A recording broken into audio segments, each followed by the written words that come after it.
ಇವಾಗ ವಿಶೇಷವಾಗಿ ನಾವು ಡ್ರಿಂಕಿಂಗ್ ವಾಟರ್ನ ಭಾರಿ ಸೀರಿಯಸ್ ಆಗಿ ಇವತ್ತು ಡಿಸ್ಕಸ್ ಮಾಡಿದ್ದೇವೆ.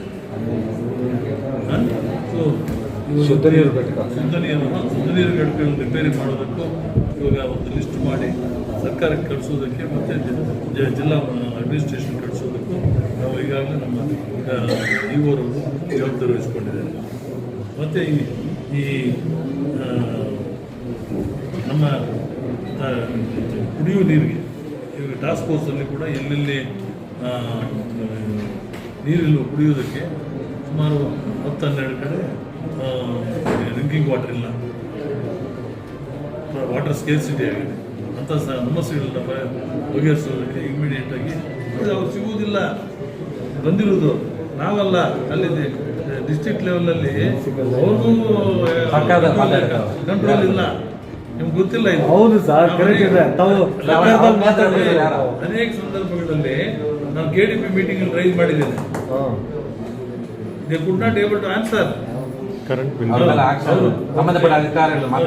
ಅಲ್ಲಿ ಮೇಲಿಂದ ಟೆಂಡರ್ಸ್ ಆಗುತ್ತೆ, ಎಲ್ಲಿ ಸ್ಟೇಟ್ ಲೆವೆಲ್ ಇಂದ ಇದು ಬಂದಿರೋದು ನಮ್ಗೆ ಗ್ರಾಚಾರ.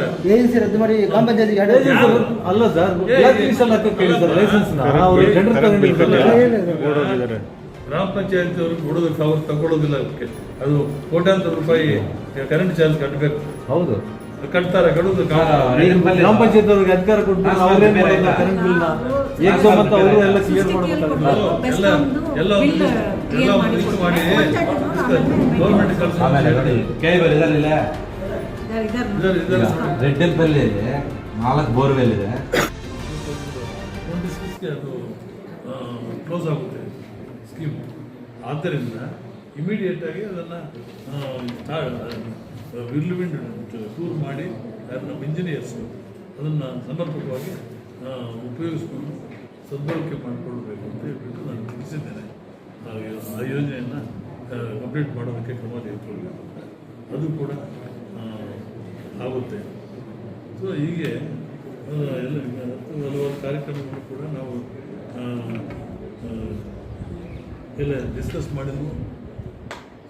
ಎಲ್ಲ ಕಾರ್ಯಗತ ಮಾಡೋದಕ್ಕೆ ನಾವು ಕ್ರಮ ತೆಗೆದುಕೊಳ್ತೀವಿ. ಎಲ್ಲ ಇಲಾಖೆಗಳನ್ನು ಸ್ವಲ್ಪ ಸ್ಪೀಡಪ್ ಮಾಡ್ತೀವಿ. ನಮ್ಮ ತಾಲೂಕು ಅಡ್ಮಿನಿಸ್ಟ್ರೇಷನ್ ಕೂಡ, ನಮ್ಮ ತಾಲೂಕು ಆಫೀಸ್ ತಹಸೀಲ್ದಾರ್ ಇವಾಗಲೂ ಹೋದರು, ಏನೋ ಕೆಲಸ ಅರ್ಜೆಂಟು, ಅವ್ರಿಗೂ ಕೂಡ ತಿಳಿಸಿದ್ದೇನೆ. ತಾಲೂಕು ಆಫೀಸಲ್ಲಿ ಯಾವ ಬಡವರು ಬಂದು ಅಲ್ಲಿ ನಿಂತ್ಕೋಬಾರ್ದು. ಏನಾದರೂ ಅರ್ಜಿ ಕೊಟ್ಟರೆ ತತ್ಕ್ಷಣ ಅದನ್ನು ವಿಲೇವಾರಿ ಮಾಡಬೇಕು ಅಂತ ನಾನು ತಿಳಿಸಿದ್ದೇನೆ. ಅವರೇ ತಿಳಿಸಿದ್ದೇನೆ, ಅವರು ಒಪ್ಕೊಂಡಿದ್ದಾರೆ. ಏನಮ್ಮ ಒಪ್ಕೊಂಡಿದ್ದಾರೆ. ಅಲ್ಲಿ ಕೆಲವರಿಂದ ಅಲ್ಲಿ ಕಾರ್ಯರೂಪಕ್ಕೆ ಬರೋದ್ರಲ್ಲಿ ಭಾಳ ವಿಳಂಬ ಇದೆ. ನಾವು ಹೇಳ್ತೇವೆ ಸಭೆಗಳಲ್ಲಿ ಆಯುಧ ಒಪ್ಕೊಂತಾರೆ, ಕೆಲಸಗಳು ಆಗ್ತಾ ಇಲ್ಲ ಅಂತ ಹೇಳಿದೆ. ಇಲ್ಲ, ಇನ್ಮೇಲೆ ಆಗೋದಕ್ಕೆ ಕ್ರಮ ತೆಗೆದುಕೊಳ್ತೀವಿ. ತಾಲೂಕು ಕಚೇರಿ ಭೇಟಿ ಪರಿಶೀಲನೆ ಮಾಡಿ, ತಾಲೂಕು ಕಚೇರಿ ಭೇಟಿ ಕೊಟ್ಟು ಒಂದು ಭೇಟಿ ಕೊಟ್ಟು ನಾನು ಮೀಟಿಂಗು ಮಾಡಿದ್ದೇನೆ. ಅವ್ರಿಗೂ ಸ್ಟಾಫ್ ಸ್ವಲ್ಪ ತುಂಬ ಶಾರ್ಟೇಜ್ ಇದೆ. ಒಂದು ತಿಂಗಳು ಕಾಲ ಏನು ಪೆಂಡಿಂಗ್ ಎಲ್ಲ ವಿಲೇವಾರಿ ಮಾಡ್ತೀನಿ ಅಂತ ಅವರು ಲೋಕಾಯುಕ್ತ ಬಂದಾಗ ಒಂದು ತಿಂಗಳ ಕಾಲ ಕಳಿಸ್ಕೊಂಡಿದ್ದಾರೆ. 2-3 ವಿಷಯ ತಮ್ಮ ಗಮನ ತರಬೇಕು. ನಾವು ಪತ್ರಕರ್ತರಾಗಿ ತಾವು ತಾಲೂಕು ಆಡಳಿತ ಸಾರ್ವಜನಿಕವಾಗಿ ಕೆಲಸ ಮಾಡ್ತಾ ಇದ್ದಾರೆ, ಸ್ವಲ್ಪ ಕೆಲಸ ಮಾಡ್ತಾ ಇದೆ. ಈಗ ಕುಡಿಯೋ ನೀರು ಡೆಸ್ಗರ್ಸ್ ಇದೆ. ಮೊನ್ನೆ ಯಾವುದೊಂದು ಎಕ್ಸಾಂಪಲ್ ಒಂದು ನೋಡೋದು ಪಂಚಾಯತಿ ಒಂದು ಹಳ್ಳಿಗೆ ಹೋಗಿದೆ, ರೆಡ್ ಟೆಂಪಲ್ ಒಂದು ಕಾಲುವ ನೀರು ವಾಟರ್ ಫಿಲ್ಟರ್ ಹಾಕಿದ್ದಾರೆ. ಅಲ್ಲಿ ಯಾರೋ ಒಬ್ಬರು ಮಹಿಳೆಯರು ಕೇಳಿದ್ರೆ, ನಮ್ಮ ನೀರು ಬರ್ತಾ ಇದೆ, 3 ವರ್ಷ ಆಗಿದೆ. ಈಗ ಏನು ಮಾಡಿ 3 ವರ್ಷ ಆಗಿದೆ, ಒಂದು ವಾಟರ್ ಬಿಲ್ ಬೇಗ ಹಾಕಿ ದುರಸ್ತಿ ಆಗಿ. ಯಾಕಮ್ಮ ನೀರಿಗೆ ಏನು ಮಾಡ್ತಾರೆ, 3 ಹಳ್ಳಿಗಳಿಗೆ ಹೋಗ್ತೀವಿ ಅಂತ ಕೇಳ್ತಾರೆ. PDO ಫೋನ್ ಮಾಡಿ 4-5 ಕಿಲೋಮೀಟರ್ ಹೋಗ್ಬೇಕಂತ PDO ಫೋನ್ ಮಾಡಿದ್ರೆ ನನ್ನ ಗಮನಕ್ಕೆ ಬಂದಿಲ್ಲ ಅಂತ ಹೇಳ್ತಾರೆ. ಯಾವುದಕ್ಕೆ ಯಾಕೆ 3 ವರ್ಷ ಆಗಿದೆ ಬೇಗ ವಾಟರ್ ಫಿಲ್ಟರ್ ಸ್ವಲ್ಪ ಪರಿಶೀಲನೆ ಮಾಡಿದ್ರು. IIPMC ಈ ಸಾರಿ ಅಲ್ಲಿ ಸ್ವಚ್ಛತೆ ಕಾಪಾಡಬೇಕು ಅಂತ ಹೇಳಿದ್ದೇವೆ ಸೆಕ್ರೆಟರಿ ಕಾರ್ಯದರ್ಶಿಗಳಿಗೆ. ನಮ್ಮ PWD ಇಲಾಖೆಗೂ ಎಲ್ಲ ರೋಡ್ಗಳು ಕೂಡ ಈಗ ತಗೊಳ್ತಾ ಇದ್ದಾರೆ ರೋಡ್ಸ್. ಇವತ್ತು ಕೆಲವು ರೋಡ್ಸ್ ಎಲ್ಲ ಕೂಡ ಟೆಂಡರ್ ಆಗಿ ಟೆಂಡರನ್ನು ಸ್ವೀಕಾರ ಮಾಡದೆ ರಿಜೆಕ್ಟ್ ಮಾಡಿದ್ದಾರೆ. ಅವೆಲ್ಲ ಕೂಡ ಇವಾಗ ಮತ್ತೆ ನಾವು ಅವ್ರ ಮನವೊಲಿಸಿ ಮಿನಿಸ್ಟ್ರು ಮುಖಾಂತರ ತಿಳಿಸಿ ಅದನ್ನು ಕಾರ್ಯಗತ ಮಾಡ್ತಾ ಇದ್ದೀವಿ. ಫಾರ್ ಎಕ್ಸಾಂಪಲ್ ಗೋವನ್ಪಲ್ಲಿ ಏರಿಯಾದಲ್ಲಿ ಅಪ್ ಟು ಬಾರ್ಡರ್ 12 ಸುಮಾರು 15 ಕಿಲೋಮೀಟರ್ ಸುಮಾರು 20 ಕೋಟಿ ವರ್ಕ್ ಅಲ್ಲಿಗೆ ಪ್ರಾರಂಭ ಈ ಒಂದು ವಾರದಲ್ಲಿ ಪ್ರಾರಂಭ ಆಗುತ್ತೆ. ಕಾಂಕ್ರೀಟ್ ರೋಡ್ ಡಾಂಬರೀಕರಣಗಳೇ ಎಲ್ಲ ಇರುವುದನ್ನು ಇದು ಮಾಡೋದು. ಮತ್ತು ಇವತ್ತಿಗೆ ಟೆಂಡರ್ ಆಗಿತ್ತು, ರೀಟೆಂಡರ್ ಯಾವುದು ಕೋಲಾರ ರೋಡ್ 10 ಕೋಟಿದು, ಅದು ಕೂಡ ಇವತ್ತು ಮುಗಿಯುತ್ತೆ ಟೆಂಡರ್. ಅದು ಕೂಡ ಕೆಲಸ ಬಹುಶಃ 15 ದಿವಸದಲ್ಲಿ ಏನಪ್ಪ 15 ದಿವಸದಲ್ಲಿ ಆ ಕೆಲಸವನ್ನು ಸ್ಟಾರ್ಟ್ ಆಗೋದಕ್ಕೆ ಕ್ರಮ ತೆಗೆದುಕೊಳ್ತೇವೆ. ಸೊ ಹೀಗೆ PWD ಡಿಪಾರ್ಟ್ಮೆಂಟ್ ಕೂಡ ಸ್ವಲ್ಪ ಖುಷಿ ಕೊಟ್ಟಿದ್ದೇವೆ. ಮತ್ತು ಗ್ರಾಮೀಣ ರೋಡ್ಸು ಕೂಡ ನಾವು ತಗೊಳ್ಳೋದಕ್ಕೆ ಕೆಲವಾರು ಯೋಜನೆಗಳನ್ನು ಕೆಳಗಡೆ MLA ಗ್ರ್ಯಾಂಟ್ಸು ಕೆಲವು ಬಂದಿದೆ, ಅದನ್ನು ದುಡ್ಡು ರಿಲೀಸ್ ಆಗಿಲ್ಲ. ಅದಕ್ಕೂ ಕೂಡ ಸರಿಯಾದ ರೀತಿಯಲ್ಲಿ ಕೆಲಸ ಆಗೋದಕ್ಕೆ ಕಾರ್ಯನಿರ್ವಹಣೆ ಮಾಡೋದಕ್ಕೆ ನಮ್ಮ ಅಧಿಕಾರಿಗಳಲ್ಲೇ ಸೂಚನೆ ಪಡ್ಕೊಂಡು ಜಿಲ್ಲಾ ಮಟ್ಟದ ಅಧಿಕಾರಿಗಳಿಗೂ ಸೂಚನೆ ಕೊಟ್ಟಿದ್ದೇನೆ. ಅದಕ್ಕೆ ಕೆಲಸಗಳಾಗುತ್ತೆ. ವಿಶೇಷವಾಗಿ JJM ನಮ್ಮ ಡಿಪಾರ್ಟ್ಮೆಂಟ್ ಕೆಲಸ ಸಮರ್ಪಕವಾಗಿ ಕೆಲಸ ಮಾಡಬೇಕು. All hostels, residential schools, private schools including ನಮ್ಮ ಇದು ಮದನಹಳ್ಳಿ ಅವರು ರ್ಯಾಂಕ್ಸ್ ಬಂದಿದ್ದಾರೆ ಸ್ಟೇಟಲ್ಲಿ. ಇಲ್ಲಿ PUC ಕೂಡ ಸ್ಟಾರ್ಟ್ ಮಾಡೋದಕ್ಕೆ ವ್ಯವಸ್ಥೆ ಮಾಡ್ತಾ ಇದ್ದೀವಿ. ಮತ್ತು ರಿಜಿಸ್ಟ್ರೇಷನ್ ಡಿಪಾರ್ಟ್ಮೆಂಟಿಗೆ ಕಂಗ್ರ್ಯಾಚುಲೇಷನ್ಸ್ ಹೇಳಿದ್ದೇವೆ. ಮತ್ತು ಇವರು ಏಕಲವ್ಯ ಎಲ್ಲ ಇನ್ಸ್ಟಿಟ್ಯೂಷನ್ಸು 100% ತೆಗೆದಿದ್ದಾರೆ. ಗೈನಕಾಲಜಿಸ್ಟ್ 3 days ಆಗ್ತೀನಿ. 3 days ಏನು ಇವು ವಿಶೇಷವಾಗಿ ನಾವು ಡ್ರಿಂಕಿಂಗ್ ವಾಟರ್ನ ಭಾರಿ ಸೀರಿಯಸ್ ಆಗಿ ಇವತ್ತು ಡಿಸ್ಕಸ್ ಮಾಡಿದ್ದೇವೆ.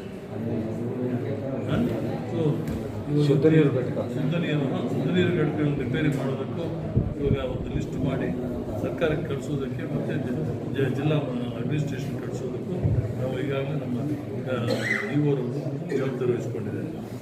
ಮತ್ತು ಈ ನಮ್ಮ ಕುಡಿಯುವ ನೀರಿಗೆ ಈಗ ಟಾಸ್ಕ್ ಫೋರ್ಸಲ್ಲಿ ಕೂಡ ಎಲ್ಲೆಲ್ಲಿ ನೀರಿಲ್ಲ ಕುಡಿಯೋದಕ್ಕೆ ಸುಮಾರು 10-12 ಕಡೆ ಡ್ರಿಂಕಿಂಗ್ ವಾಟರ್ ಇಲ್ಲ, ವಾಟರ್ ಸ್ಕೇರ್ಸಿಟಿ ಆಗಿದೆ.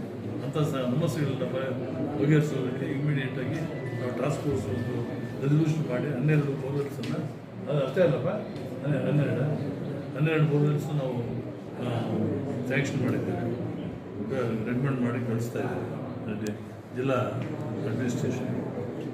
ಮತ್ತು ಅದು ಮಾಡೋಣ. ಸೊ ಥ್ಯಾಂಕ್ ಆಲ್ ದಿ ಬಂದಿದ್ದು ಪ್ರಿನ್ಸಿಪಾಲ್ಸ್ ಎಲ್ಲ ಕರೆಸಿದ್ದು ಪಾಪ ಅವ್ರು ಭೇಟಿಯನ್ನು ಕೊಡ್ತೇವೆ. ಇಷ್ಟರಲ್ಲಿ ಸ್ಕೂಲ್ಸ್ ಎಲ್ಲ ಸ್ಕೂಲ್ಸ್ನೂ ಬಂದಿದ್ದಾರೆ. So we thank all institutions. ಮತ್ತು ಈ ನಮ್ಮ PDOಸು ಎಲ್ಲ ಕ್ಲೀನಾಗಿ ಇನ್ಸ್ಟಿಟ್ಯೂಷನ್ಸ್ ಕೊಟ್ಟಿದ್ದೇವೆ. PDOಸು ನಮ್ಮ ವಾಟರ್ ಇಂಜಿನಿಯರ್ಸು ಊರುಗಳೆಲ್ಲ ಕ್ಲೀನಾಗಿ ಇಡಬೇಕು, ಬೀದಿ ದೀಪಗಳಾಗಬೇಕು, ಮತ್ತು ಸ್ಟ್ರೀಟ್ಸ್ ಎಲ್ಲ ಇವೆಲ್ಲ ಕ್ಲೀನಾಗಿ ಇಡಬೇಕು ಅಂತ, ಸ್ವಚ್ಛತೆ ಕಾಪಾಡಬೇಕು ಅಂತ ಹೇಳಿದ್ದೇವೆ. ಇದು ಮಾತಾಡ್ತೇನೆ ಹೇಳಿದ್ದೇವೆ. ಮತ್ತು ನಮ್ಮ PDOಸ್ಗಳು ಈ ಸುತ್ತು ಡಿಲೇ ಮಾಡಬಾರ್ದು, ಎಲ್ಲ ಕ್ಲಿಯರ್ ಮಾಡಬೇಕು ಅಂತ ನಾವು ಹೇಳಿ ತಿಳಿಸಿದ್ದೇವೆ. ಅವರೆಲ್ಲ ಕೂಡ ಮಾಡ್ತೀವಿ ಅಂತ ಒಪ್ಕೊಂಡಿದ್ದಾರೆ. ನನಗೆ ಯಾರು ಹೇಳಿಲ್ಲ ಅಂತ PDO ಇಲ್ಲಿ ಇದ್ದಾರಲ್ಲ ಹೇಳಿದ್ದಾರೆ. ಆಮೇಲೆ ಇವ್ರು ಕೇಳ್ತೇನೆ, ನಾನು ಬಂದು ಹೊಸದಾಗಿ ಬಂದಿದ್ದೇನೆ, ನಮ್ಮ ಜೇನ್ ಮಾತಾಡ್ತೀನಿ ಅಂತ ಹೇಳ್ತಾರೆ. ಪತ್ರಿಕೆಯಲ್ಲಿ ನೀವು ಸುದ್ದಿ ಆದಮೇಲೆ ಆಮೇಲೆ ಊರಿಗೆ ಕಳಿಸಿದ್ದಾರೆ, ಇನ್ನೂ ದುರಸ್ತಿ ಆಗಿಲ್ಲ, ಹಂಗೆ ಇದೆ. ನೋಡ್ಕೊಂಡ್ ಬಂದಿದ್ದಾರೆ ಅಷ್ಟೇ, ಅದ್ರ ಬಗ್ಗೆ ಕ್ರಮ ಕೈಗೊಂಡಿಲ್ಲ. ಒಂದು ನಿಮಿಷ